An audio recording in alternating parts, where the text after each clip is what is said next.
사랑하고 축복합니다. 11월 21일 목요일입니다. 오늘도 우리 예수님과 동행하는 복된 하루가 되시기를 축복합니다. 오늘 말씀 제목은 새로운 이름을 주셨습니다 라는 제목으로 말씀을 나누고자 합니다. 오늘 말씀은 호세아 2장 1절에서 13절까지의 말씀입니다. 너희 형제에게는 암미라 하고 너희 자매에게는 루하마라 하라.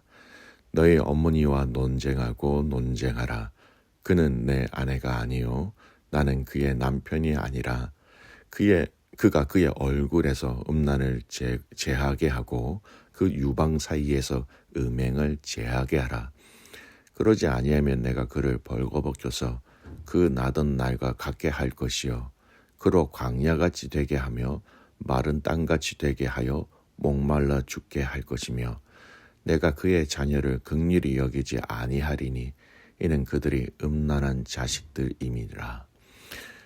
그들의 어머니는 음행하였고 그들을 임신했던 자는 부끄러운 일을 행하였나니 이는 그가 이르기를 나는 나를 사랑하는 자들을 따르리니 그들이 내 떡과 내 물과 내 양털과 내 삶과 내 기름과 내 술들을 내게 준다 하였음이라. 그러므로 내가 가시로 그 길을 막으며 담을 쌓아 그로 그 길을 찾지 못하게 하리니 그가 그 사랑하는 자를 따라갈지라도 미치지 못하며 그들을 찾을지라도 만나지 못할 것이라. 그제야 그가 이르기를 내가 본 남편에게로 돌아가리니 그때에 내 형편이 지금보다 나았음이라 하리라. 곡식과 새 포도주와 기름은 내가 그에게 준 것이요 그들이 바알을 위하여 쓴 은과 금도 내가 그에게 더하여 준 것이거늘 그가 알지 못하도다. 그러므로 내가 내 곡식을 그것이 익을 계절에 도로 찾으며 내가 내 새 포도주를 그것이 맛들 시기에 도로 찾으며 또 그들을 벌거벗은 몸을 가릴 내 양털과 내 삶을 빼앗으리라. 이제 내가 그 수치를 그 사랑하는 자의 눈앞에 드러내리니 그를 내 손에서 건져낼 사람이 없으리라.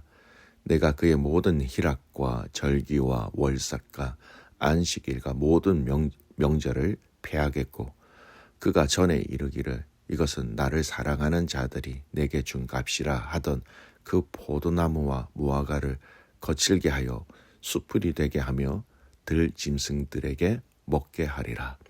그가 귀고리와 폐물로 장식하고 그가 사랑하는 자를 따라가서 나를 잊어버리고 향을 살라 바알들을 섬긴 시일대로 내가 그에게 벌을 주리라. 여호와의 말씀이니라. 아멘. 오늘 말씀 제목은 새로운 이름을 주셨습니다 라는 제목으로 함께 말씀을 나누고자 합니다. 호세아서의 말씀은 처음 묵상하는 사람들이 이런 비슷한 두 가지 일반적인 반응을 합니다. 첫 번째, 아무리 그래도 그렇지 하나님이 어떻게 선지자 호세아를 음란한 여인에게 장가들게 하시는가라는 것이죠. 사실 이런 일은 좀 충격적인 일이기도 합니다. 두 번째, 이렇게 하시는 의도가 우상을 섬기는 음란을 범하는 이스라엘을 살리시기 위한 하나님의 결단, 하나님의 사랑이라는 것을 느낄 때 우리는 진정한 감사와 진정한 하나님의 은혜를 발견할 수 있게 된다라는 것입니다. 그것을 단적으로 잘 드러내주는 말씀이 오늘 읽었던 본문 중에 1절의 말씀입니다. 하나님이 이스라엘에게 새로운 이름을 주시는 이것입니다. 여러분 혹시 주위에 이름을 계명하신 분들이 계십니까?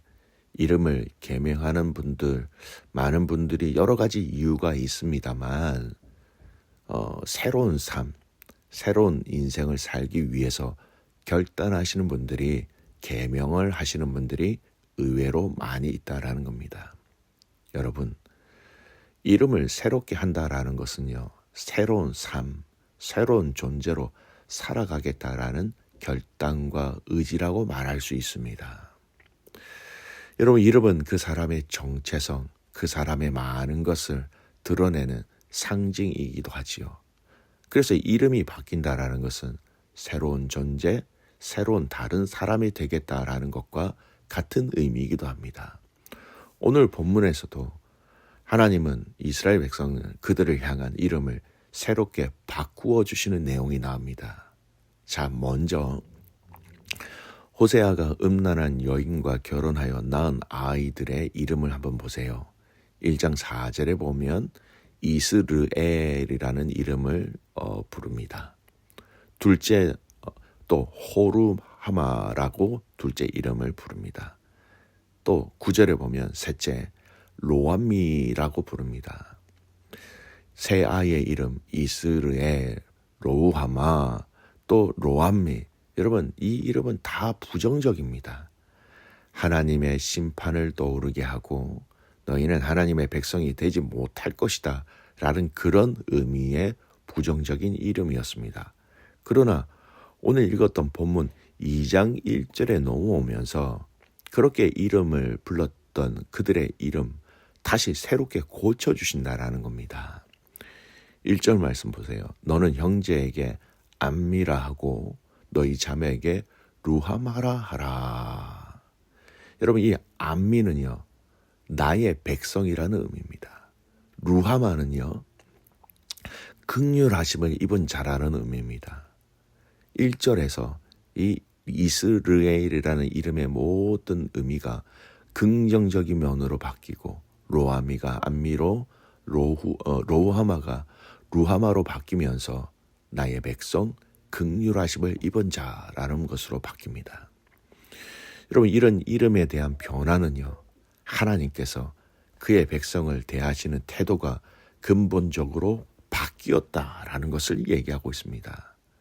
또 이런 변화는요, 원래 이스라엘 자손이 하나님으로부터 택하심을 받던 처음 상태로 회복된다, 복귀되어진다라는 것을 의미하고 있습니다. 더 이상 이제 이스라엘을 그런 저주와 심판을 받는 존재로 그냥 내버려 두시는 것이 아니라 이제는 당신의 자녀로, 회복된 자녀로, 하나님의 백성으로 서로 형제와 자매로 부를 수 있도록 그렇게 하시겠다라는 결단의 의미입니다. 여러분, 하나님께서 사람의 이름을 바꾸고 새로운 이름을 주실 때는 주로 새로운 정체성, 새로운 비전, 새로운 사역을 위해서 하나님이 이렇게 하십니다. 자, 신약과 구약에서 한 사람씩 예를 들어 보겠습니다. 아브라함을 보십시오. 하나님께서는 아브라함을 큰 아버지라고 뜻하는 아브람이라는 이름을 처음에 주셨습니다. 근데 그 이름을 많은 무리의 아버지라는 뜻으로 아브라함이라는 이름으로 창세기 17장의 이름을 바꿔주십니다. 아브라함의 부인의 이름도 나의 공주라는 뜻의 사레에서 열국의 어머니라는 이름의 뜻으로 사라라고 바꿔주십니다. 하나님께서 아브라함에게 할례의 언약을 하실 때 계명을 하게 하셨지요. 직접 지어주셨다는 것이죠. 아브라함에게 구체적으로 사라를 통해서 아들을 주시겠다라고 말씀하시면서 아들의 이름은 웃음을 뜻하는 이삭이라고 지으라고 말씀하셨습니다. 아브라함에게는 다른 아들이 있었는데 그는 사라의 종 하갈에서부터 낳은 아들이었습니다. 그러나 아브라함을 통해 모든 민족이 복을 받을 것이다라는 하나님의 약속은 결국은 예수님을 낳은 이삭의 계보를 통해서 성취되어지는 것이지요. 자, 신약에서 베드로를 보겠습니다. 신약 성경에 예수님께서 부르신 첫 제자의 이름, 하나님께서 들으셨다라는 뜻을 가지고 있는 시몬, 거기에 반석이라는 이름의 뜻으로 더하셔서 베드로로 바꾸신다라는 겁니다. 마태복음 16장 16절에 보면 베드로가 이런 신앙을 고백하지요. 주는 그리스도시요 살아계신 하나님의 아들이십니다. 선포한 사람이 베드로입니다.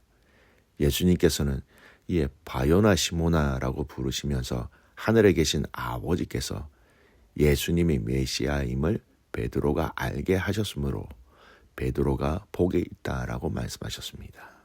또한 베드로의 그 선포는 기초 또는 반석이라 하시면서 그 위에 그분의 교회를 세우겠다라고 말씀하셨습니다. 여러분, 하나님께서 특정 사람의 그 이름을, 새로운 이름을 주신 이유가 무엇일까요? 성경에서 그 이유를 직접적으로 말하고 있지는 않지만 그들이 인생의 새로운 임무, 새로운 비전, 새로운 사명을 하나님께서 주실 때에 이렇게 이름을 바꾸셨다라는 겁니다. 새 이름은 하나님의 새로운 신성한 계획을 드러내시고 그들 안에서 하나님의 계획이 성취될 것이다라는 확신을 시켜주시기 위한 방법이었다라는 것이지요. 사랑하는 성도 여러분, 오늘 지금 현재 예수 그리스도를 믿고 있는 저와 여러분에게도 여러분, 하나님은 새로운 이름을 주셨다라는 것을 알고 계십니까? 그 새로운 이름은요, 하나님의 백성 또는 하나님의 자녀라는, 성도라는 새로운 이름, 새로운 신분을 주셨다라는 것입니다. 여러분, 이런 이름을 바꿈으로 인한 하나님의 회복은요, 부분적인 변화가 아니라 온전한 상태, 처음 상태로 돌아가는 완전한 변화라는 것을 알아야 합니다. 이러한 원리는 아담의 범죄로 인하여서 타락해서 하나님을 멀리 떠난 인류가 예수 그리스도의 구속의 은총으로 회복되는 것과 동일하게 적용될 수 있다라는 것이지요. 하나님은 예수 그리스도의 구속의 은총을 받아들이는 자들에게 과거 어떠한 상태로 존재했다 할지라도 궁극적으로 아담의 타락 이전의 완전한 상태로 하나님을 회복시켜 주신다. 우리의 신분, 우리가 하나님의 자녀라는, 우리 하나님의 백성이라는, 성도라는 크리스찬의 새로운 이름을 주셨다라는 것입니다. 오늘 본문 1절에 이스라엘을 향하여서 하나님은 새로운 이름을 주셨습니다.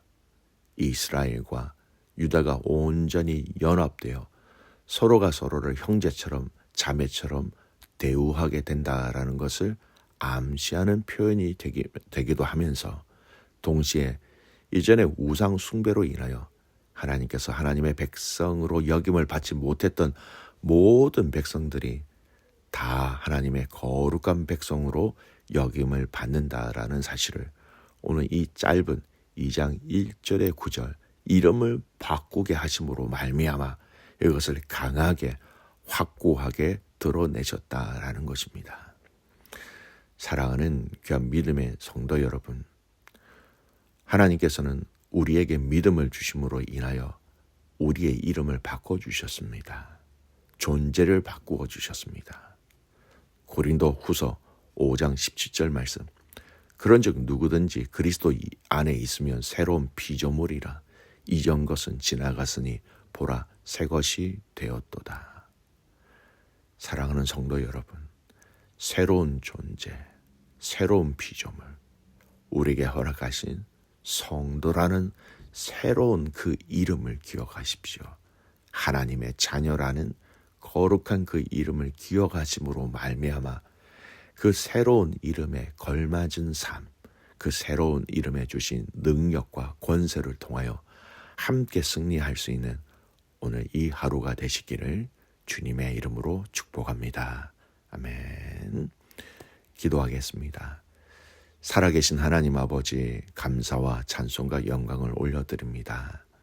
하나님 아버지, 오늘 이스라엘 백성들을 향한 새로운 이름을 정해주신 이 하나님 아버지의 그 깊은 의미를 오늘 이 시대를 살아가고 있는 믿음의 성도들도 같이 알고 같이 깨닫고 같이 느낄 수 있도록 그런 은혜를 우리에게 허락하여 주시옵소서. 너희는 내 백성이라, 너희는 내 자녀라, 너희는 거룩한 자라, 성도라 부르신 이 이름에 걸맞는 삶을 통하여 하나님께 영광 올려드리는 복된 가족들 되게 하옵소서. 선교 포럼을 놓고 기도합니다. 하나님, 귀한 포럼 가운데 하나님의 위로, 하나님의 은혜, 하나님의 역사, 하나님의 비전이 부어지는 시간들 되게 하옵소서. 그렇게 행하실 주님을 신뢰하며 살아서 역사하시는 예수 그리스도의 이름으로 감사하며 기도드리옵나이다. 아멘.